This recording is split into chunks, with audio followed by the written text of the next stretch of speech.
नमस्कार दोस्तों, विद्यादीप में आपका स्वागत है। पिछली वीडियो हमने करंट अफेयर का बहुत ही महत्वपूर्ण टॉपिक चर्चित महिलाएं के पार्ट फर्स्ट को विस्तार से समझा था। आज हम उसी कड़ी में आगे बढ़ते हुए अन्य प्रमुख चर्चित महिलाएं के बारे में विस्तार से समझेंगे। जी, तो चलिए शुरुआत करते हैं 2025 की कुछ बहुत ही प्रमुख सौंदर्य प्रतियोगिताओं से। हाँ, और इसमें सबसे पहला नाम आता है 74वीं मिस यूनिवर्स 2025 प्रतियोगिता का। बिल्कुल, इसकी विजेता रही मेक्सिको की फातिमा बॉयज फर्नांडिस। ओह अच्छा, मेक्सिको की। और इस प्रतियोगिता में भारत की तरफ से कोई था? जी हाँ, भारत का प्रतिनिधित्व किया था मनिका विश्वकर्मा ने। और उनका प्रदर्शन कैसा रहा? वो टॉप 30 तक पहुंची, जो कि एक बहुत बड़ी उपलब्धि है इतने कड़े मुकाबले में। अब कुछ और विजेताओं को भी देख लेते हैं, जैसे मिस वर्ल्ड 2025। मिस वर्ल्ड 2025 का खिताब थाईलैंड की ओपल सुजाता ने जीता। लेकिन भारत के लिए एक और अच्छी खबर थी, मिसेस यूनिवर्स 2025 के तौर पर। हाँ, ये बहुत ही गर्व की बात है। मिसेस यूनिवर्स 2025 का खिताब भारत की शेरी सिंह ने अपने नाम किया। ये नाम तो याद रखना होगा, मिसेस यूनिवर्स 2025, भारत की शेरी सिंह। बिल्कुल। वैसे जब हम मिस यूनिवर्स की बात कर ही रहे हैं, तो भारत की तरफ से अब तक कौन-कौन विजेता रही हैं? जी, भारत से अब तक 3 मिस यूनिवर्स विजेता रही हैं। 3? हाँ, सबसे पहली थी सुष्मिता सेन 1994 में। दूसरी लारा दत्ता साल 2000 में। और तीसरी? वो तो हाल ही में थी। जी, तीसरी थी हरनाज कौर संधू 2021 में। चलिए, तो सौंदर्य प्रतियोगिताओं से अब हम आगे बढ़ते हैं और खेल जगत की एक बहुत बड़ी जीत पर नजर डालते हैं। आप आईसीसी महिला क्रिकेट वर्ल्ड कप 2025 की बात कर रहे हैं? बिल्कुल। ये भारत के लिए एक ऐतिहासिक जीत थी। जी, इस वर्ल्ड कप की विजेता भारतीय महिला क्रिकेट टीम रही। और सबसे खास बात ये थी कि ये हमारा पहला वनडे खिताब था, मतलब पहला वनडे वर्ल्ड कप। सही कहा। और फाइनल में भारतीय टीम ने दक्षिण अफ्रीका को 52 रनों से हराया था। तो उपविजेता दक्षिण अफ्रीका की टीम रही। जी। इस विजयी टीम की कप्तान कौन थी? कप्तान थी हरमनप्रीत कौर। और प्लेयर ऑफ द टूर्नामेंट का खिताब किसे मिला? पूरे टूर्नामेंट में अपने शानदार प्रदर्शन के लिए प्लेयर ऑफ द टूर्नामेंट का खिताब दीप्ति शर्मा को दिया गया। अच्छा, दीप्ति शर्मा। और फाइनल मैच की प्लेयर ऑफ द मैच? वो रही शेफाली वर्मा। उन्होंने तो कमाल ही कर दिया था फाइनल में। जी, उन्होंने 87 रन बनाए और 2 विकेट भी लिए। एक ऑलराउंड प्रदर्शन था। एक बात और है, ये जीत 47 साल के लंबे इंतजार के बाद आई है। जी हाँ, 47 साल। और एक और प्रदर्शन जो बहुत खास था, वो था सेमीफाइनल में ऑस्ट्रेलिया के खिलाफ जेमिमा रॉड्रिक्स का शतक। वो भी याद रखा जाएगा। एब्सोल्युटली।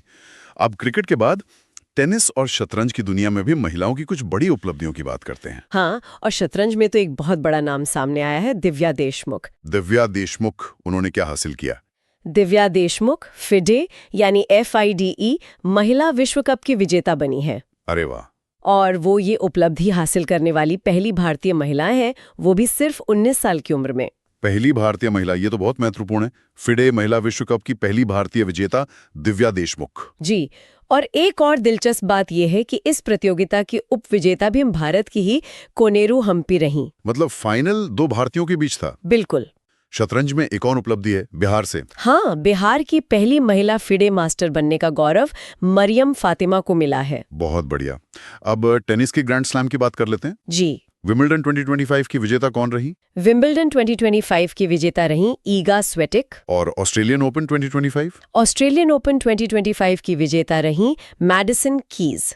चलिए, खेल जगत से अब हम रक्षा और सुरक्षा के क्षेत्र की ओर बढ़ते हैं, जहां महिलाओं ने कई नए कीर्तिमान स्थापित किए हैं। जी, और इस खंड में हम उन महिलाओं की बात करेंगे जो अपने क्षेत्र में प्रथम रही हैं, जो परीक्षा के नजरिए से बहुत महत्वपूर्ण हो जाता है। तो सबसे पहले भारतीय नौसेना को अपनी पहली महिला फाइटर पायलट मिली है।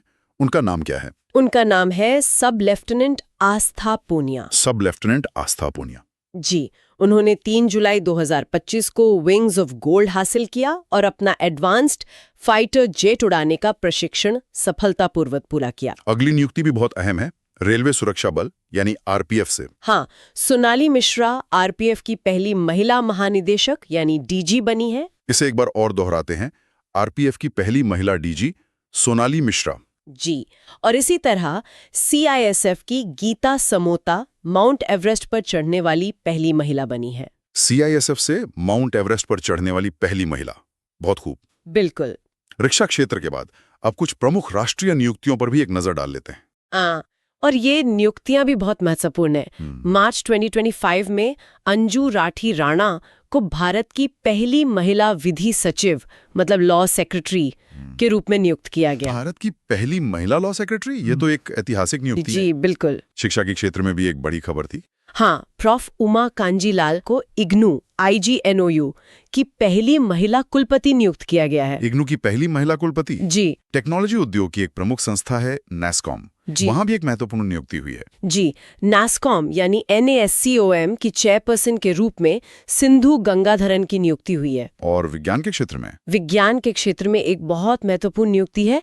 नल्लाथम्बी कलाईसेल्वी को CSIR की पहली महिला महानिदेशक बनाया गया है। CSIR की पहली महिला महानिदेशक, ये तो बहुत बड़ी बात है। बहुत बड़ी। चलिए, राष्ट्रीय नियुक्तियों के बाद अब हम अंतर्राष्ट्रीय सम्मान और वैश्विक नेतृत्व पर चर्चा करेंगे। बिल्कुल।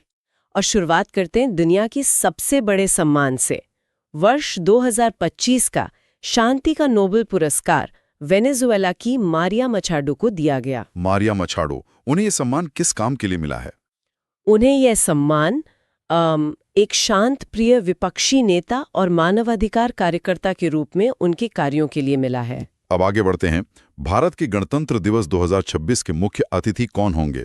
जी, मुख्य अतिथि यूरोपीय आयोग की अध्यक्ष उर्सुला वॉन डेर लेन और एंटोनियो कोस्टा होंगे। एक और बहुत बड़ा सम्मान है, टाइम मैगजीन से जुड़ा हुआ। हाँ, और ये भारत के लिए बहुत गर्व की बात है।